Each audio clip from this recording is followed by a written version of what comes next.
DeWanna Bonner, don't let the door hit you where the good Lord split ya. What's it? See ya, wouldn't want to be ya. Well, I don't want to come off the bench is not a personal issue. Well, I don't like my role. DeWanna Bonner? More like DeWanna Bounce. Because that's exactly what she did. Bailed on her team like a diva denied her spotlight. What we just witnessed is peak unprofessionalism, folks. A meltdown of epic proportions from a so-called veteran presence who was supposed to guide the Indiana Fever to a new era, only to peace out the second things didn't go her way. She bombed her opening games, got benched, and instead of lacing up and grinding, she ran for the hills like it was recess and she didn't want to play anymore. If you don't like quitters, then comment "Good riddance quitter" down below. Let's go. Wade veteran DeWanna Bonner, the team announced. Indiana looked at trade possibilities for the six-time All-Star who had not played since June 10th for what the team called, quote, personal reasons. Well, the personal reasons were, from what I could tell, playing time is what I know. Let's not sugarcoat this.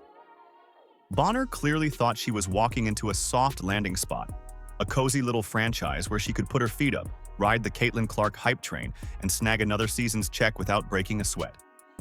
What she got instead was a team that's all gas, no brakes, fueled by fire, intensity, and the most electric player in recent memory. What Bonner didn't realize is that you don't just show up and get handed minutes. You have to earn them, especially when the stakes are this high. DeWanna Bonner out with the old. Aaron McDonald, welcome back in with the new. Breaking. The Fever are waving. DeWanna Bonner, league sources told the Indy Star, then re-signing Aaron McDonald. Bonner requested a trade after feeling she couldn't find a role on the team after getting benched, along with bevy of other reasons as we covered yesterday. But Indiana could not find a suitable trade op. When Bonner inked that deal back in February, she must have imagined a laid-back season playing sidekick to the Caitlin Clark phenomenon. But what she walked into was a squad that had undergone a total transformation.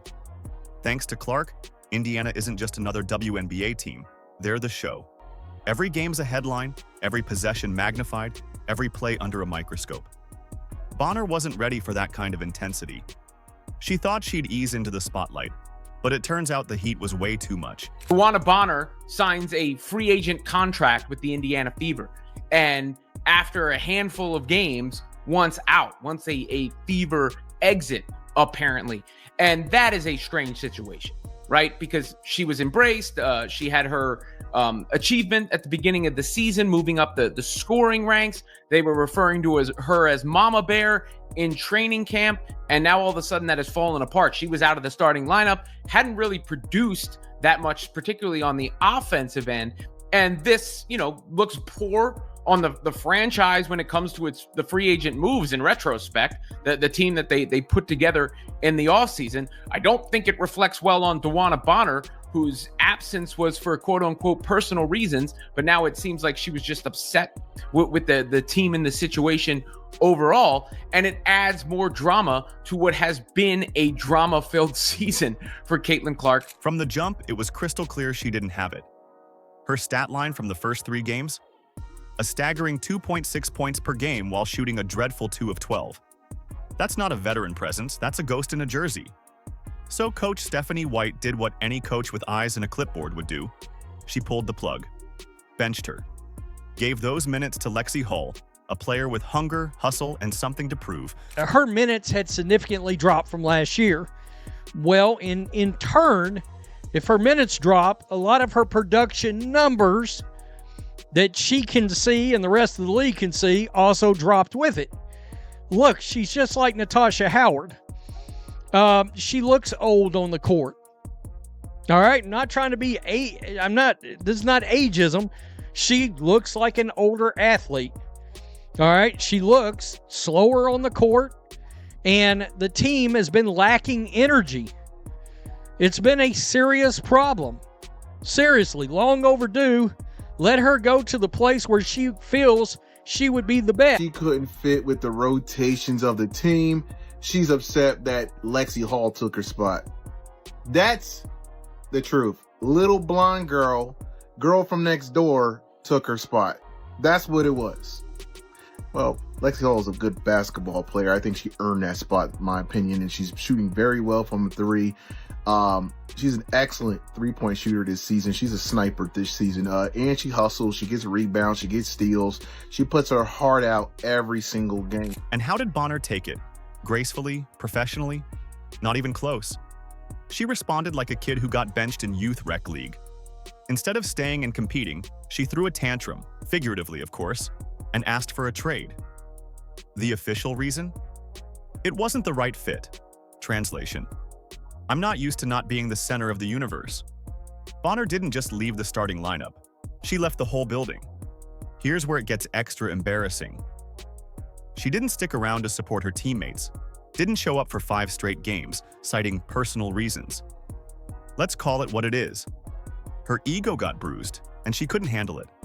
It wasn't about family emergencies or off-court stress. It was about pride. She couldn't stomach the idea that she wasn't the top dog anymore. Not when Clark was right there electrifying crowds and changing the league. So the truth is, DeWanna Bonner was butthurt.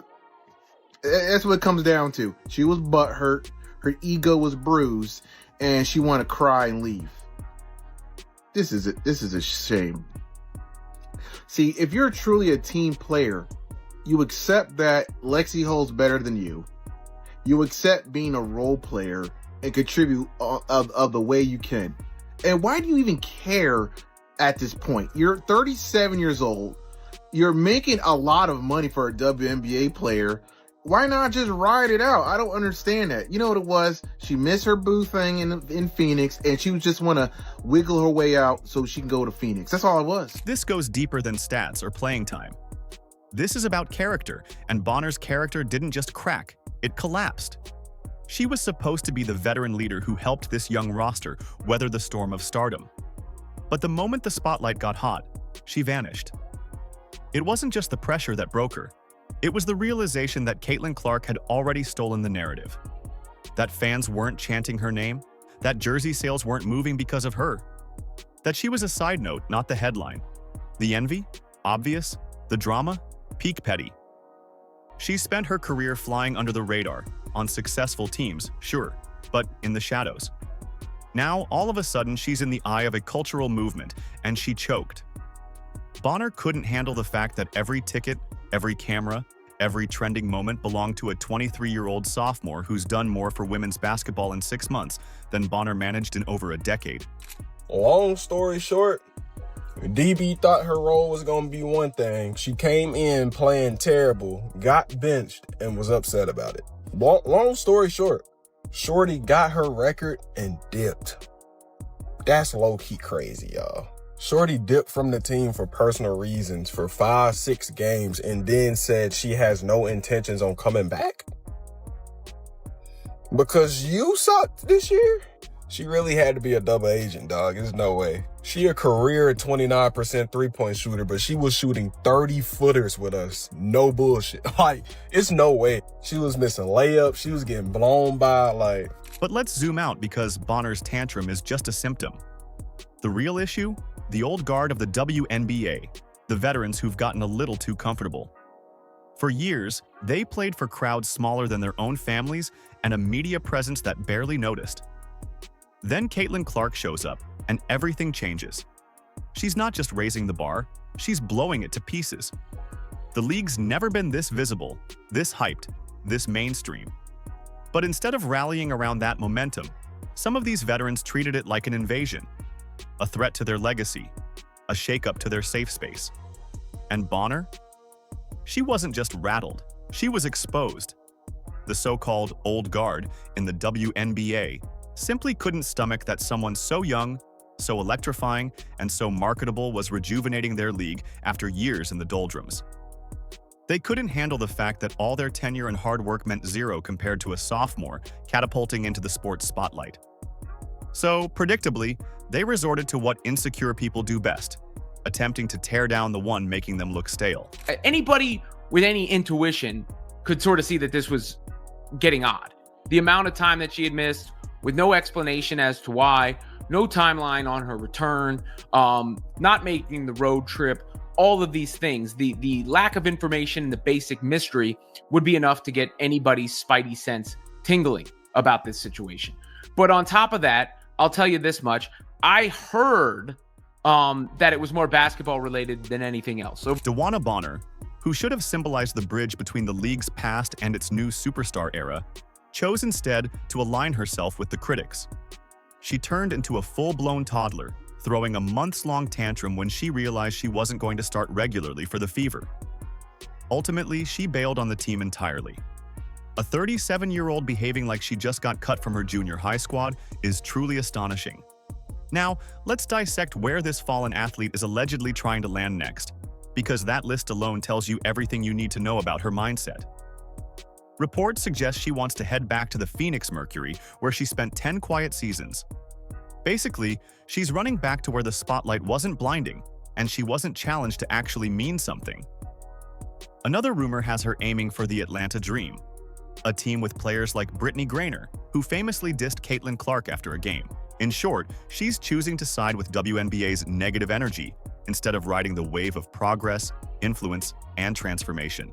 And there's been so much speculation around her absence, but the whole thing was just kind of bizarre, and a lot of Fever fans were speculating that we're not going to see her back. And just today, it was announced that she has no intentions on returning to the Indiana Fever, and her preferred destinations are either Atlanta or the Phoenix Mercury. It's also been reported that the main reason that she wanted to leave is because things felt off from the beginning, and she thought that she would be a starter. But if you guys remember, DB was starting in the beginning of the season, and she honestly just wasn't playing her best, so Lexie Hull moved into that starting position. But then she goes and issues a statement thanking the Fever as if she's conducting herself with grace.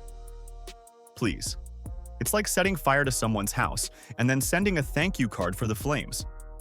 You don't get to abandon your teammates, vanish for weeks, and then pretend you're the one taking the high road, espousing class and gratitude while hanging your team out to dry. Here's the delightful irony. The Indiana Fever are better for it. Removing a disruptive personality who couldn't handle the pressure of being part of something consequential was a net win. They replaced Bonner with someone who actually wants to contribute, thrives on the energy, and will build the team rather than tear it down. DeWanna Bonner knew damn well she didn't want to come to Indiana. She knew she didn't want to be there. She knew she didn't want to be there. I think the fix was in. The Phoenix Mercury didn't have the bread to pay her. She said, I'm going to get the bag elsewhere, and then I'm going to force my way out to where within the first half of the season before All-Star, Alyssa Thomas, I'm going to be on your team. I think the fix has been in. I think the Phoenix Mercury knew this was going to happen. I think they knew this was going to happen. I think she played bad on purpose. She plummeted her stock to the point where it's not like we could trade her. It's official. It is official, y'all. Enter Aari McDonald, the polar opposite of Bonner in every way. McDonald joined the Fever on a hardship contract earlier this season and immediately said, I'm here to fight. Her stat line? 11 points, 3 assists, and 2 steals in just 3 games. She didn't have time for attitude, just hustle. She instantly became an Indiana fan favorite, playing defense like a dog on a bone and injecting enthusiasm into every moment of the game. McDonald didn't act entitled. She was thankful for the shot she'd been given. That's a stark contrast to Bonner's teenage meltdown. Aari McDonald back, that's good business. Glad she's back. I knew she was waiting after all those hardship contracts were being signed by different players on different teams. I was like, man, look, Aari not on a team yet. She's coming back. McDonald's journey is worthy of a Hollywood underdog plot. She was cut from the LA Sparks in training camp, found herself teamless, and could have given up. Instead, she saw something special happening in Indy, something she wanted to be a part of. Although my time with the team was brief, it immediately felt like the place to be, she said upon re-signing. That's genuine ownership of a role. Meanwhile, Bonner's parting shot? The fit didn't work out. That's the difference between embracing growth and running from discomfort. The Fever's COO and GM, Amber Cox, said it best. From the moment she arrived in Indy, Aari was a clear fit with a style and mentality we are building. That sentence hits hard because it cuts right through the Bonner drama. She didn't share that mentality of toughness and dedication. The Fever aren't building around comfort. They're forging a culture of excellence and accountability. Bonner missed the memo.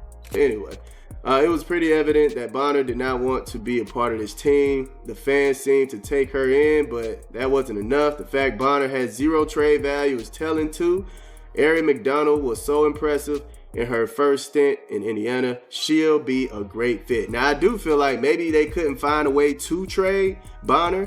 Like I stated, the two teams she wanted to go to, I didn't see any use for her being there, man. Like, I'm not being disrespectful. There was just no use for her there. And she still wasn't going to start. And let's talk about Natasha Howard, the other veteran brought in alongside Bonner. Her reaction has spoken volumes. She dropped some cryptic tweets here and there, but the key thing? She stuck around. She didn't disappear or demand a trade.